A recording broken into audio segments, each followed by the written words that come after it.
Good morning friends, मैं Daya Shankar Sharma, high performance coach, motivational speaker.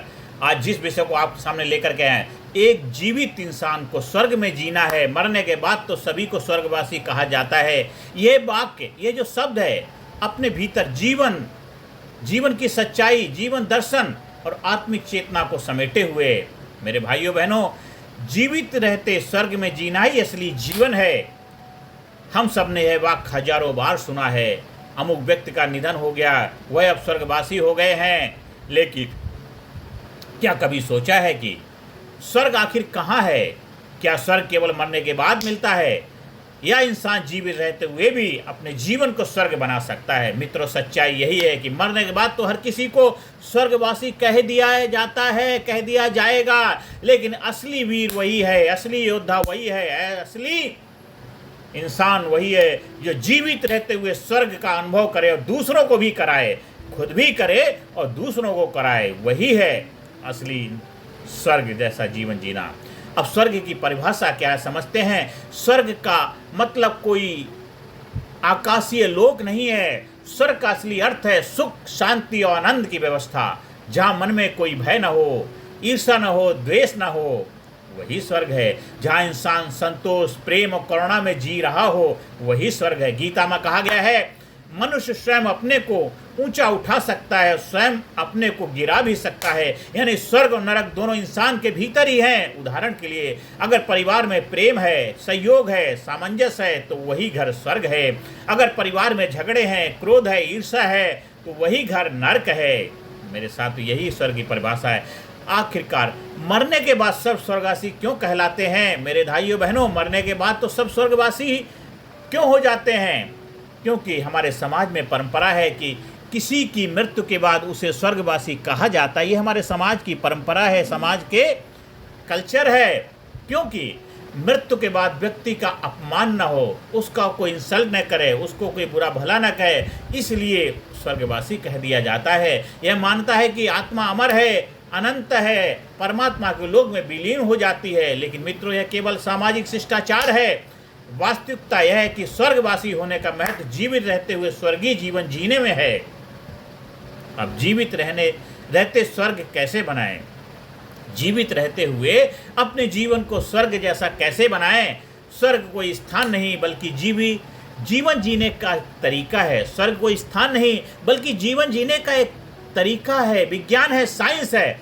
जीवित रहते स्वर्ग में जीने के लिए हमें 4 स्तंभों को ऊपर कार्य करना है। पहला क्या है? शरीर, फिजिकल फिटनेस को ध्यान देना है। स्वस्थ शरीर में ही स्वस्थ मन रहता है। व्यायाम, योग, उचित आहार, यही स्वर्ग का पहला द्वार है। और दूसरा है मेंटल पीस। क्रोध, ईर्ष्या, तुलना, ये सब नरक का अनुभव कराते हैं। क्षमा, ध्यान और सकारात्मक सोच, ये मन में स्वर्ग में रखने का वातावरण बनाते हैं। और तीसरा है बुद्धि, इंटेलेक्चुअली क्लैरिटी। अज्ञानता और गलत निर्णय जीवन को कष्टमय बनाते हैं। ज्ञान, विवेक और सत्य की खोज जीवन को स्वर्ग जैसा बना देते हैं। और चौथा है आत्मा, स्पिरिचुअल अवेकनिंग। जब इंसान ईश्वर से जुड़ता है तो वही असली स्वर्ग है। आत्मा की शांति स्वर्ग का शाश्वत सुख है। अब कुछ उदाहरण से समझते हैं। जैसे कि पौराणिक हमारे जो पुराने उदाहरण है, राम राज्य को स्वर्ग क्यों कहा गया? क्योंकि वहाँ न्याय, प्रेम, शांति और समानता थी। द्वारका को स्वर्ग क्यों कहा गया? क्योंकि वहाँ कृष्ण का प्रेम और धर्म का प्रकाश था, इसलिए वहाँ स्वर्ग कहा गया है। ऐतिहासिक कुछ और उदाहरण लेते हैं। अशोक का द ग्रेट, अशोक महान, युद्ध के बाद जब उन्होंने अहिंसा और बौद्ध धर्म को अपनाया, तब उनका साम्राज्य स्वर्ग बन गया। महात्मा गांधी अहिंसा और सत्य के मार्ग पर चलकर उन्होंने केवल भारत ही नहीं, दुनिया को दिखाया कि स्वर्ग धरती पर भी संभव है। कुछ आधुनिक उदाहरण भी हैं। अगर कोई साधारण परिवार में माता पिता, बच्चे, दादा दादी आपसी प्रेम और सहयोग से रहते हैं, तो वही छोटा सा घर स्वर्ग है। स्वर्ग से सुंदर सपनों से प्यारा है अपना घर द्वार। स्वर्ग से सुंदर सपनों से प्यारा है अपना घर द्वार। लेकिन अगर करोड़ों की संपत्ति में भी झगड़े हैं, अहंकार है, द्वेष है, तो वह नरक जैसा जीवन हो जाता है। भाइयों बहनों, स्वर्ग और नरक का असली स्थान कहाँ है? नरक बाहर नहीं है, नरक हमारे अंदर है। जब हम नकारात्मक सोचते हैं वही नरक होता है। स्वर्ग बाहर नहीं है, स्वर्ग हमारे अंदर है। जब हम सकारात्मक, शांत, प्रेमपूर्ण सोचते हैं तो स्वर्ग जैसा जीवन होता है। कबीरदास जी ने कहा है, कबीरा खड़ा बाजार में लिए लुकाठी हाथ, कबीरा खड़ा बाजार में लिए लुकाठी हाथ, जो घर फूके अपना चले हमारे साथ। इसका अर्थ यही है कि स्वर्ग पाने के लिए पहले अपने भीतर की बुराइयों को, आग को जलाना होगा। आपके अंदर जो बुराइयां हैं उनको जला दो, तब आपके अंदर स्वर्ग जैसा वातावरण बन जाएगा। कहते हैं बुरा जो देखन मैं चला, बुला मुझको मिला ना कोई, और जो दिल खोजा आपने मुझसे बुरा ना कोई। तो मेरे साथियों, स्वर्ग नरक कहीं बाहर नहीं, आपके अंदर ही है।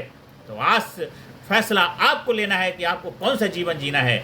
तो मेरे भाइयों बहनों, क्या केवल साधु संत ही स्वर्ग जीते हैं? स्वर्ग जैसा जीवन नहीं, नहीं नहीं, साधु संत ही नहीं, हर आम इंसान भी स्वर्ग जी सकता है, स्वर्ग जैसा जीवन जी सकता है। अगर किसान अपने खेत में मेहनत करके खुश है, वह स्वर्ग में जी रहा है। अगर छात्र अपने अध्ययन में, पढ़ाई में संतोष आनंद पा रहा है, वह स्वर्ग में रह रहा है। अगर माता पिता अपने बच्चों से को सही से पालन पोषण कर रहे हैं, स्वर्ग में जी रहे हैं। और स्वर्ग जैसा जीवन जीने की 5 सीक्रेट। पहला क्या है? हमें सकारात्मक सोच रखनी है, प्रेम और क्षमा का अभ्यास करना है, ईमानदारी और नैतिकता को जीवन में जीना है, आध्यात्मिक साधना और ध्यान करना है, दूसरों की सेवा में आनंद पाना है। ये 5 सीक्रेट हैं।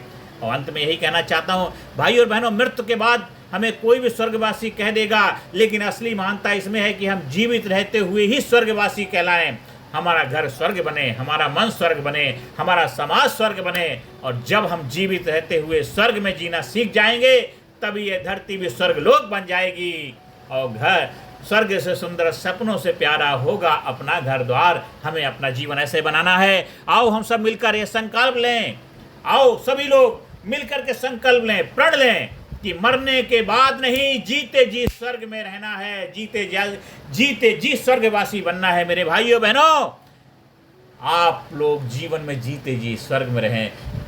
बहुत बहुत बहुत बहुत आपको अंदर से संतुष्टि मिलेगी, परम आनंद को आनंद उपलब्ध हो जाएंगे।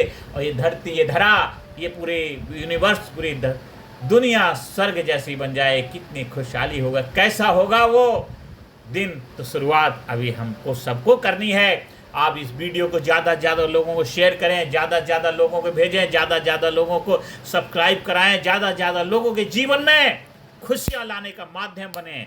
आप सभी लोग जो वीडियो सुन रहे हैं, आप हमारी हाई परफॉर्मेंस कोचिंग से भी फ़ायदा उठा सकते हैं। आप स्कूल में, कॉलेज में, कंपनी में, फैक्ट्री में, ऑफिस में, दफ्तर में अपने लोगों को एम्पावर करने के लिए, मोटिवेट करने के लिए, हौसला बढ़ाने के लिए और उनके जीवन में स्वर्ग जैसा वातावरण बनाने के लिए आप हमारी हाई परफॉर्मेंस कोचिंग का फ़ायदा उठा सकते हैं। नमस्कार, धन्यवाद, थैंक यू वेरी मच।